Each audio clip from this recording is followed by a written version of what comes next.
One bright morning, Queenie was making her usual rounds, checking every corner of the hive. As she passed by the entrance, she spotted the farmer on his big, rumbling tractor. Behind him, a blue mist drifted through the air, spreading over the fields and floating toward the hive. It was a pesticide, swirling in the breeze. Queenie gasped. The worker bees had already flown out at first light, eager to gather nectar for the hive. She hurried to the guards at the door and told them not to let anyone back inside.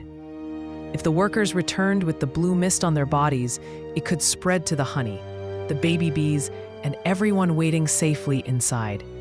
Queenie had to think fast. The workers would be back soon. She called the guards to stand ready at the entrance and sent out a special signal for the cleaners to prepare for danger. Soon, the workers buzzed back, their bellies full from a morning of gathering. But the guards stopped them at the door. The scout bee was the first to hear the news. All the workers must gather by the pond. As the scout led them to the pond, followed by the cleaners by Queenie, the blue mist clung to their tiny bodies. She knew they had to act quickly. The cleaners began washing away the blue mist as quickly as they could. The workers were puzzled, but when they saw Queenie standing at the entrance with a look of fierce determination, they knew it was serious. The cleaners explained that the blue mist was dangerous and had to be scrubbed off right away. It took time, with lots of scrubbing and gentle rubbing. But at last, each bee was cleaned and carefully checked before being allowed back inside. The hive was safe, for now. Queenie watched the last of the blue ink dissolve into the pond, leaving the wings of her workers clear and strong. She knew the farmer didn't mean them harm. He was simply working in a different rhythm. To him, the mist was a shield for his harvest. But to the hive, it was a cloud that silenced their song.